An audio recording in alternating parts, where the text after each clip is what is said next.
নমস্কার, আমি ডক্টর চিন্ময়ানন্দনাথ। আজকে একটা কনসার্নিং টপিক নিয়ে আলোচনা করব, সেটা হচ্ছে অ্যানিমিয়া বা রক্তাল্পতা। আমাদের দেশে বা আমাদের রাজ্যে বা গ্রামাঞ্চলে এই অ্যানিমিয়ার প্রকোপ কিন্তু খুব বেশি দেখা যায়। বিশেষ করে গ্রামীণ মহিলারা এবং কিছু কিছু ক্ষেত্রে গ্রামীণ পুরুষরা এবং কিছু কিছু ক্ষেত্রে কিন্তু শহরাঞ্চলেও এই অ্যানিমিয়ার প্রকোপ দেখা যায়। তো এই অ্যানিমিয়া হলে বা রক্তাল্পতা দেখা দিলে কি কি ধরনের সিমটম বা কি কি ধরনের উপসর্গ আমরা আমাদের শরীরে দেখতে পাই, সেটা আমি আজকে আলোচনা করব। এবং ঠিক কি কি কারণে অ্যানিমিয়া হতে পারে বা রক্তাল্পতা হতে পারে সেই নিয়েও আজকে আমি আলোচনা করব। এবং এই অ্যানিমিয়া হলে কি কি ধরনের চিকিৎসা রয়েছে এবং কি কি ধরনের ঘরোয়া টোটকা ইউজ করলে অ্যানিমিয়া থেকে কিছুটা হলেও উপকার পাওয়া যায়, সেই নিয়েই কিন্তু আজকের ভিডিও। তো শেষ পর্যন্ত ভিডিওটার সঙ্গে থাকবেন, তাহলে আশা করি আজকে অ্যানিমিয়া সম্পর্কে আপনারা অনেক কিছু জানতে পারবেন। তো প্রথমত, অ্যানিমিয়া কি? অ্যানিমিয়া হচ্ছে আমাদের রক্তের হিমোগ্লোবিনের মাত্রা যদি কমে আসে, তাহলে তখন আমরা তাকে অ্যানিমিয়া বলি। ছেলেদের ক্ষেত্রে সেটা 11-র নিচে এবং মহিলাদের ক্ষেত্রে যদি 10-এর নিচে হিমোগ্লোবিনের মাত্রা নেমে আসে, তাহলে কিন্তু আমরা রক্তাল্পতা বা অ্যানিমিয়া বলে থাকি।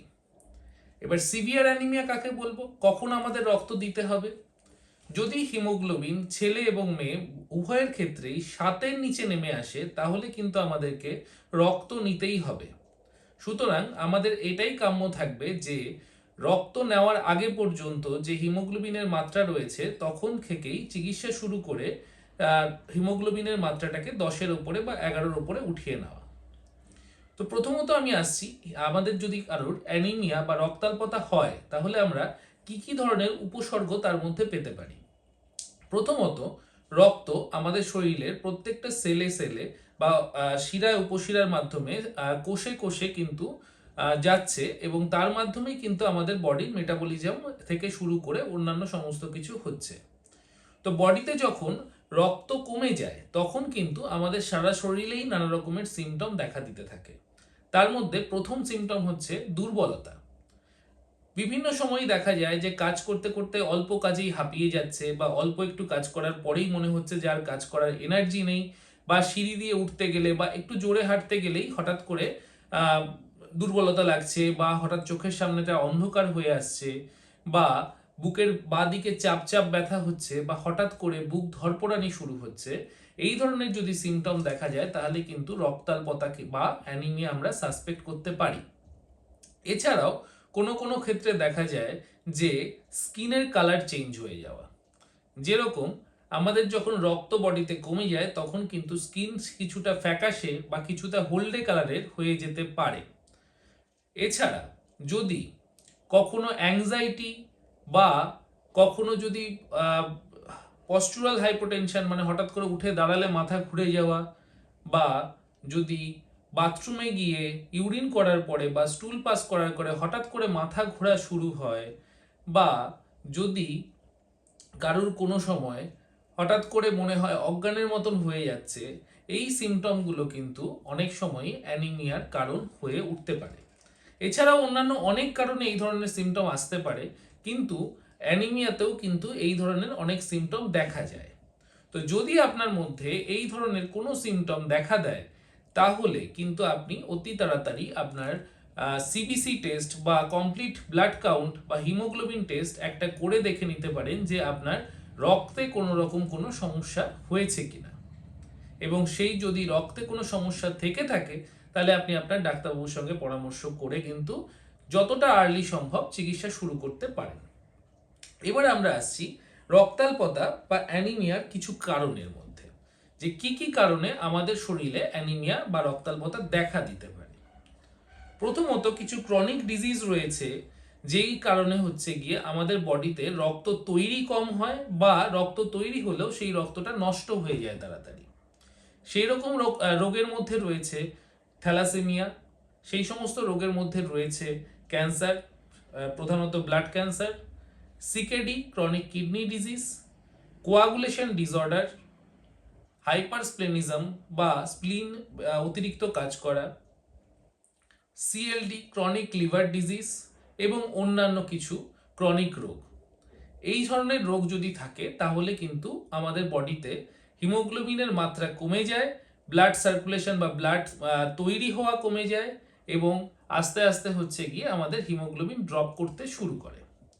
এবার আমরা আসছি অন্য একটা কারণ, সেটা হচ্ছে গিয়ে ব্লাড লস। মানে আমাদের বডি থেকে যদি ব্লাড ক্রনিক্যালি বেরিয়ে যেতে থাকে তাহলেও কিন্তু অনেক সময় আমাদের হিমোগ্লোবিন কমে যায় বা রক্তাল্পতা দেখা দেয়। তো এবার আমরা আসছি যে কি কি জায়গা থেকে এবং কোন কোন ভাবে আমাদের ব্লাড লস হতে পারে বা কোন কোন সিমটম যদি আমাদের মধ্যে দেখা যায় তাহলে আমরা বুঝবো যে আমাদের ব্লাড লস হওয়ার চান্স রয়েছে। প্রথমত, যদি কোনো অ্যাক্সিডেন্টাল ইনজুরি বা কোনো রকম কোনো কাট ইনজুরি থেকে প্রচুর পরিমাণে ব্লাড লস হয়, সেখান থেকে কিন্তু একটা রক্তাল্পতা দেখা দিতে পারে। দ্বিতীয়ত, সার্জিক্যাল স্কার বা সার্জিক্যাল প্রসিডিওরের সময় অনেকগুলো জায়গা রয়েছে যেখানে ব্লাড লস হয়। যে কোনো মেজর ওটিতে কিন্তু অনেকটাই ব্লাড লস হয় এবং তারপরে কিন্তু আমাদের রক্তাল্পতা দেখা দিতে পারে। থার্ড হচ্ছে যে চোরা রক্ত, মানে যেই রক্তগুলো আমরা ঠিক বুঝতে পারি না কিন্তু আমাদের শরীর থেকে অল্প অল্প করে বেরিয়ে আসে। তার মধ্যে রয়েছে ব্ল্যাক স্টুল, মানে কালো পায়খানা বা হেমারয়েড বা হার্নিয়ার সঙ্গে, হেমারয়েড বা অর্শের সঙ্গে কিন্তু বা ফিস্চুলার সঙ্গে কিন্তু পটির সঙ্গে বা স্টুলের সঙ্গে ব্লাড যেতে পারে। তো যদি কারুর অর্শের সমস্যা থাকে বা ফিস্চুলা বা ফিশারের কোনো সমস্যা থেকে থাকে তাহলে কিন্তু তাদের অতি সত্বর চিকিৎসা করিয়ে নেওয়া উচিত, যার জন্য রক্তাল্পতা বা হিমোগ্লোবিন কমের কিন্তু রোগে ভুগবে না। এরপরে আমরা আসছি হেমাচুরিয়া, মানে ইউরিনের সঙ্গে ব্লাড লস। যদি কখনো দেখা যায় একটা পেশেন্টের বা একজন মানুষের অনেক দিন ধরেই পেচ্ছাপের রং হালকা হলুদ বা হালকা রেডিশ হচ্ছে, তাহলে কিন্তু অনেক সময় দেখা যায় যে ইউরিনের মাধ্যমে ব্লাড লস হচ্ছে। তো যদি কারুর ইউরিনের সঙ্গে ব্লাড লস হয় তাহলেও কিন্তু আস্তে আস্তে তার হিমোগ্লোবিনের মাত্রা কমে আসবে। তো যদি সেরকম কিছু আপনারা নিজেদের মধ্যে দেখতে পান তাহলে অতি সত্বর ইউরিন রুটিন এক্সামিনেশন করে কিন্তু ডাক্তারবাবুর পরামর্শ নিয়ে চিকিৎসা শুরু করুন। এরপরে আসছি যেটা ফিমেলদের কমন প্রবলেম, সেটা হচ্ছে গিয়ে মেনস্ট্রুয়েশন ব্লিডিং। অনেক ফিমেল রয়েছে বা অনেক মিডল এজ বা একটু এজেড মিডল এজ পেশেন্টদের কিন্তু অনেক সময়ই দেখা যায় ইউটেরাইন ফাইব্রয়েড বা পলিসিস্টিক ডিজিজ অথবা কোনো রকম কোনো ইউটেরাইন টিউমার বা ইউটেরাইন ডিজিজের জন্য মাসে একাধিকবার ব্লাড লস হয় বা দেখা যায় যে ব্লাড লসের পরিমাণটা অনেক বেশি। সেক্ষেত্রেও কিন্তু ওইভাবে চলতে চলতে অনেক পেশেন্টকে আমরা পাই যারা হচ্ছে হিমোগ্লোবিন ড্রপ করে যায়। তো যদি কারুর মাসিকের সমস্যা থাকে বা মেনস্ট্রুয়েশন ব্লিডিং নিয়ে কোনো প্রবলেম থাকে, হেভি ব্লিডিং হয়, তাহলে আমি তাদেরকে বলবো খুব তাড়াতাড়ি ডাক্তারের সঙ্গে পরামর্শ নিয়ে কিন্তু ব্লাড লসটাকে বন্ধ করুন।